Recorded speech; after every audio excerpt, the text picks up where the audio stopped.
So yesterday we have learned about the teaching. So let's just rewind up, okay? So education encompasses both teaching and learning of knowledges, proper conduct and technical competency. Teaching is the stimulation, guidance, direction, and encouragement of learning. Okay, so far we have learned about the concept, the meaning, and then the aim, the function of education. And then after that, we have learned about uh, the definition of learning, and then the aim of learning, the characteristic, the nature characteristic of learning, the principle of learning. Okay, so now we have come to the point of teaching. So teaching it in so what do you mean by teaching? Teaching is not only learning of knowledges, it's a proper conduct. It is what we require, both the technical proper conduct and learning of knowledges. Okay, teaching is the stimulation of it is a stimulation, guidance, direction, and encouragement of learning. So there are some principles of teaching. Like we have the principle of education, like we have principle of learning. Then even in teaching also we have some principle. The principle of M. Okay, the principle of M. The principle of activity of learning by doing. The principle of linking with actual subjects, actual life and other subject. The principle of planning, the principle of interest and motivation, the principle of sympathy and kind atmosphere. So these are some of the general principles of teaching. The principle of M. We before we go for classes, we have certain specific aims and objective in our head. Suppose if I have to take a class on teaching, learning, and education, I have some plan. I have to plan out how many minutes I will take, what are the areas that I will add, and then how I will give example to the students. So I have some aim, I have some principle that I have to follow before I go for a class. So with that specific aims in my mind, we this is the one general principle of teaching. Okay, so this is how we did it. The second principle, the principle of activity and learning by doing. So we learn by doing. We gave you seminar, we gave you presentation. This is a kind of teaching. So you learned it by doing it. Okay, by your activity. The principle of linking with actual life and other subject. Okay, so the teaching, you experience something, you are experiencing when you give presentation seminar, you are following the principle of teaching. So you linked your actual life with other subject. The principle of planning. So before you present your seminar, or before you present your case presentation or any um, presentation seminar, you planned out what are the content that will be available. So what kinds of ABS you will use, how many minutes you will use, what are the times for open discussions, and then how are you going to explain. So you planned it properly. So teaching, the one principle of teaching is also planning. The next point is principle of interest and motivation. Okay, when you have interest, when you have interest and when you have motivation, it will make your teaching very effective. The principle of sympathy and kind atmosphere. Next point is principle of sympathy and kind atmosphere. The principle of flexibility and cooperation. Okay, so when you go for any seminar presentation, the the method you planned, it might change at the end of the class also. You might turns out to be giving different examples.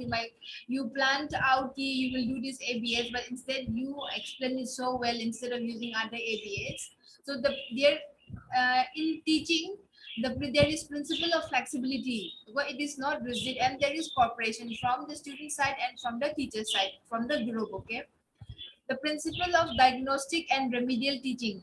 So it is the responsibility of the teachers to rule out the weak student and accordingly The teachers has to sort it out. If the students are weak enough, then it is the responsibility of the teacher to sort it out for the remedial teaching.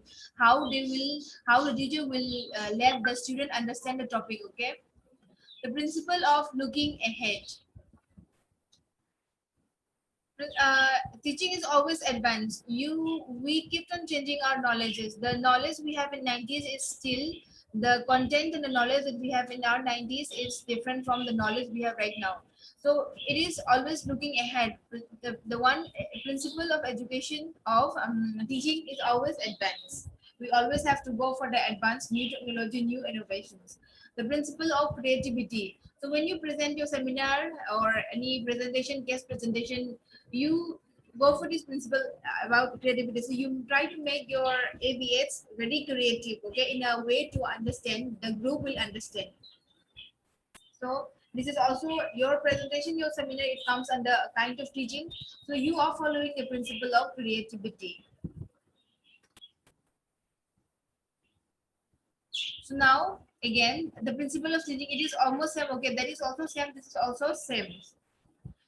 So the principle of teaching, the first principle of teaching is the principle of motivations. The teacher try to motivate you with various techniques. They teach you with different styles, which appeal the motives of the student. Okay. The principle of individual difference. We thought individually. Suppose I might be explaining very fast for some of the students. The speed of my teaching may be okay to some student, but it may be very fast to some of the students, or it may be very slow to some of the students. So we have this principle of individual differences. So we taught according to the individual differences, okay? And then principle of stimulation. Base learning take place when the teacher is successful in arousing the interest of the student. So teaching is not about like letting the student remember, letting the student learn, giving tests and all those things. It's about how we arouse the interest in you, how we motivate you to study further. Okay, the principle of goal setting. So we before we go for any other class, we sorted out how many minutes I will take, what are the ABS that I will use, what are the examples that I will get, are my contents clear enough. So these are we set some settings, some aim, some goals. So this is also another principle of teaching. The principle of association. We try to give you example, we try to relate you, we try to link you with a real life example and with the present scenario, with the present situation. So we follow this principle of association. And then the principle of emotional development.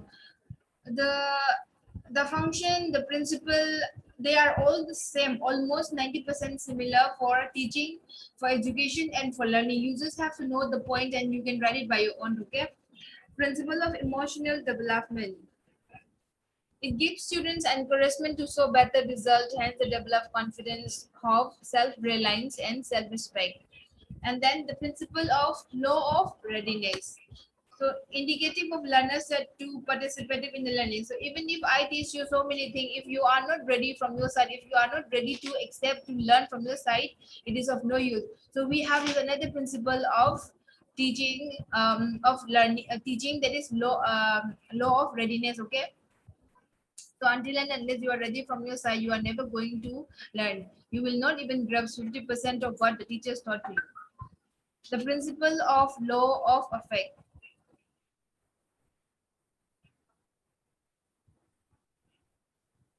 The principle of laws of effect states that a response is strengthened if it is followed by pleasure. Okay, you do not learn by pressure. If you learn with your heart, you really have the interest. If you really have the curiosity to learn new things, so you do it by pleasure. Do not learn by stress or by tension. So when you learn it by your heart, when you do it with interest, it will be with you forever. Okay, this is the principle of law of effect.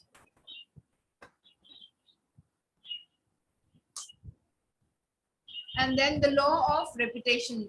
So learning is better when the concepts are often repeated often. Exercising a particular skill very often helps in skill learning. Okay, so suppose if I teach you a topic which is very often repeatedly taken by, like if I teach you a topic of like osteoporosis for 3 4 times, then you will learn so fast rather than better than the other, any other topic. So learning is better when the concepts are often repeated. Okay. So the law of use and disuse. Anything which is used is remembered and learned well. The learner tends to forget the concept or skill which is not in use. Okay. This is, I think everyone agree with this point. The thing which we don't use, we tend to forget. The thing which we use, we remember. Okay. And then the principle of attitude. The learner performs the task well if he has attitude set in the task. So before we go for any other classes, we have something in our mind. I have to finish this class. I have to let the student knows about these new topics. I have to let the student knows about this nursing management, about the medical management. So if we set these tasks before we enter for the classes, we will be able to achieve what we want from our side. Okay. So it requires to set a certain number of tasks to be performed before to be performed. Okay, we have to sort it out before we take any classes, any lessons, or any topic.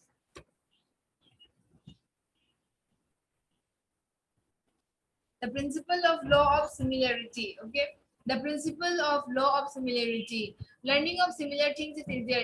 Is it relatable? Learning of similar thing is easier than learning this similar thing.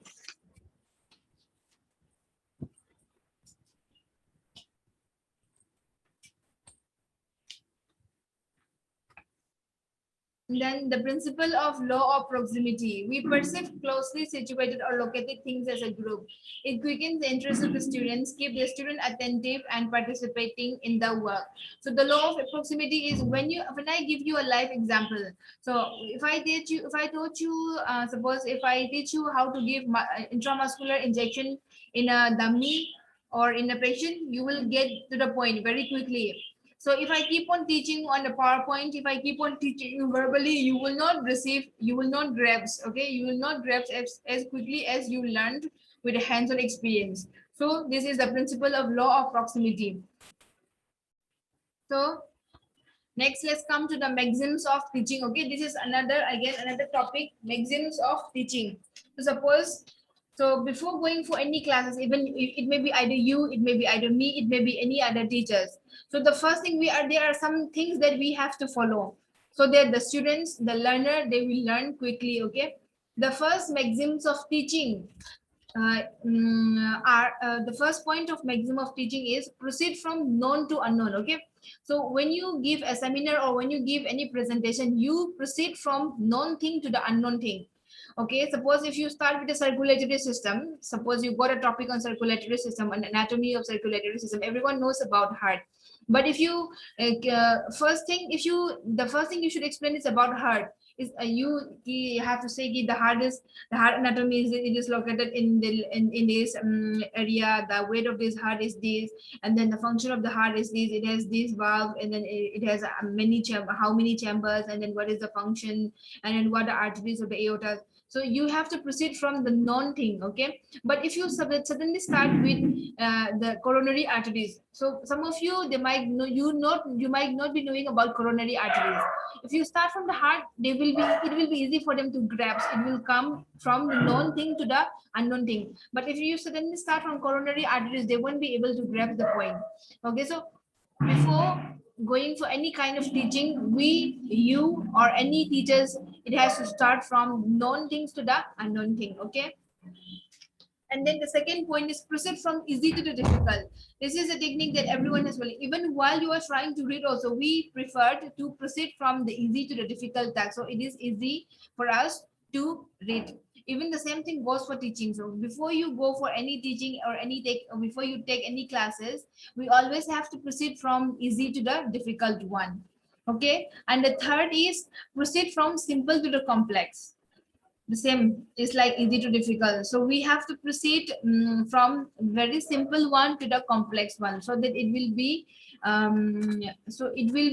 be retained in the mind of the learner for a longer period of time. And then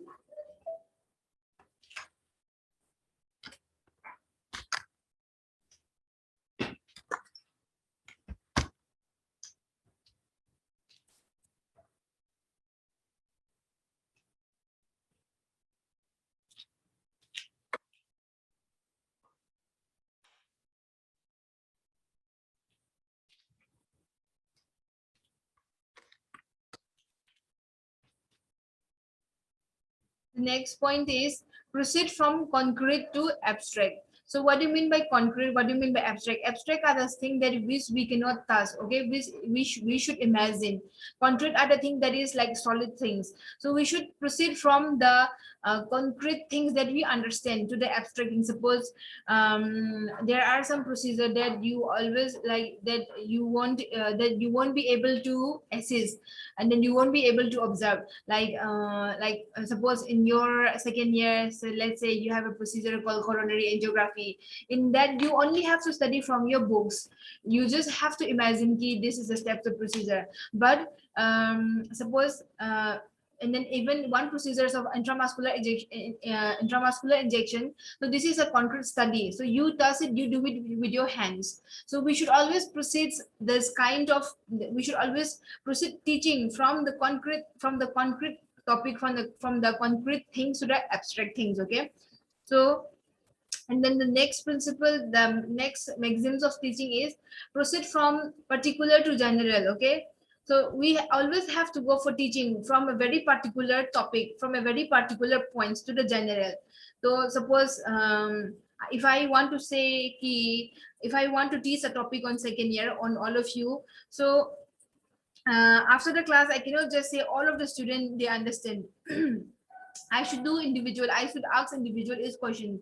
With that topic, what is the suppose if I taught on osteoporosis, I will start with the definition, I will start with the types, I will start with the clinical manifestation to each and every student. So after asking every student, I will come to know okay, the students understood the point. So when before, even this is example I'm relating. Okay, so before we teach for any, before we go for any classes or any topic, we should always proceed from particular to the general. Okay,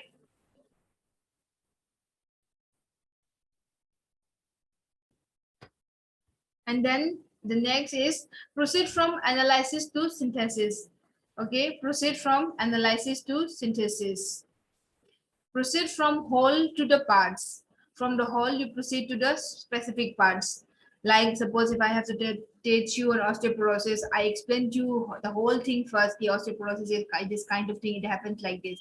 And after this, I come to the parts. This is the definition, this is the clinical manifestation, this is the etiological factors, so these are the risk factors, so these are the management. And then the next point is proceed from empirical to rational. Proceed from scientific to the rational. Okay, we have to always proceed with the scientific knowledge, with the which is evidence based, which is proved already, to the rational one. Proceed from psychological to logical. Okay, proceed from psychological, from thinking to logical. And then these are some of the principles, the maxims that we have to follow for teaching. Proceed from actual to the from the actual to the representative. These are all self-explanatory. Okay, did you at least get some points? The principles and then the functions of education, of teaching and learning, they are almost similar, very similar. I can see like 80% similar, but these are all self-explanatory also. You just have to know the subheading, and then you have to explain or give example. Okay,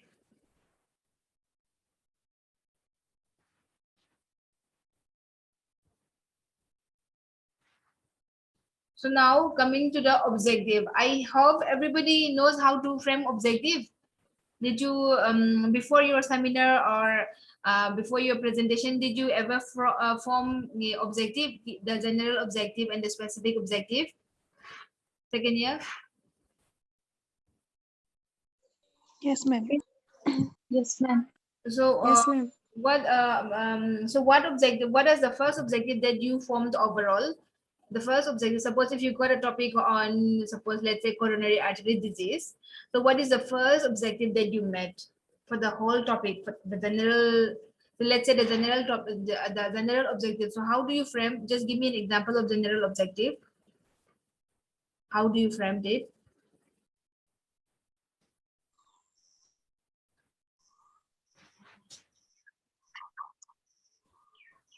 Ma'am, to give them the idea and concept about the topic. This is the general objective. And suppose and then any idea about specific objective?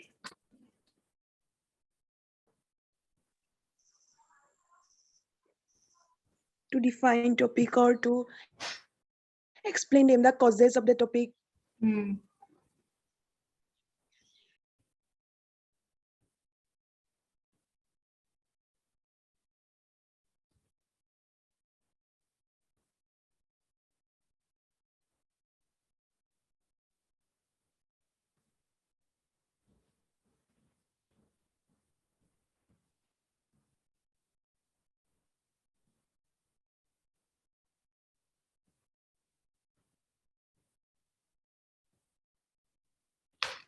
So let's see about objective. Objectives are the statement which explains what the learner would be able to do after the successful completion of an educational topic or anything. Okay, let's see or she was unable to do or could not do so.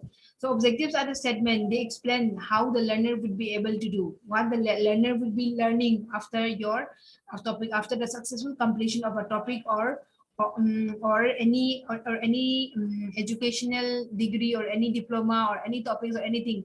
These are the generally we term it as objectives. So the types of educational objectives we have we are talking about educational objective, okay, or educational objective, not about general objective or the specific objective. So the we have three types, okay, central objective, and then intermediate objectives and specific instructional objective. So let's see the educational objective types. The first type is central objective. It is also known as institutional objective. It is usually broad, comprehensive, and clear. It refers to the capabilities of the individual trained by the institution, okay? For example, after the successful completion of your BSc nursing program, a student will be able to provide preventive and curative care to the individual and the community in health and sickness. So this is your central objective, which is being formed by the educational, by the our institution, by the downtown. So this downtown university EDITU, they will make this is their objective. So they are making this objective key. The students, the second year student, they will be able to provide preventive and curative care to the individuals and community in health and sickness. So this is their objective. So these objectives are being framed by the higher authority because their aim is to guide you, to make you understand, to guide you, and then they are under you. So it is their responsibility to make you understand. So that is why they are responsible to make the central objective or central objective, which is also known as the institutional objective. And then the second objective is intermediate objective. So it is also known as a departmental objectives, okay? For example, after the completion of the course in medical surgical, it now the first is central objective. It is like in a bigger, now it will come intermediate, it will become smaller, and then it will become specific, okay? It is also known as the departmental objectives. For example, after the completion of the course in medical surgical nursing, the student will be able to provide preventive and curative care to the adults and family in health and sickness. Everyone, this is understandable, right? So the central objective is known as institutional objective, which is being it focus on the overall objectives. Now the intermediate is the departmental objective. It focus specifically on some points, okay? Like after completion of the course in medical surgical nursing, the student will be able to provide preventive and curative care to the adults and family. So it's becoming smaller. And now let's see to the specific instructional objective. So the other statement which tell us what the student should be able to do at the end of a learning period. Suppose this is the thing that we are following right now in our class, okay? A specific instructional objective. So it tells us at the end of the class, what the students will learn after your period, after your classes. Okay, for example, the student would be able to draw 2 ml of blood sample from a child in not more than 2 attempts. Okay, so these are the instructional specific objectives. So when you frame an objective, it should be relevant, okay? It should always be relevant, correct? It should be logical, and it should be always achievable and measurable, okay? The objective you frame, it should be relatable, it should be relevant, it should be relevant to your topic, it should be relevant to your institution, it should be relevant to your department, and it should be logical, it should be feasible, and it also should be measurable, okay? And it also should be observable. So now coming to the formation of general objective.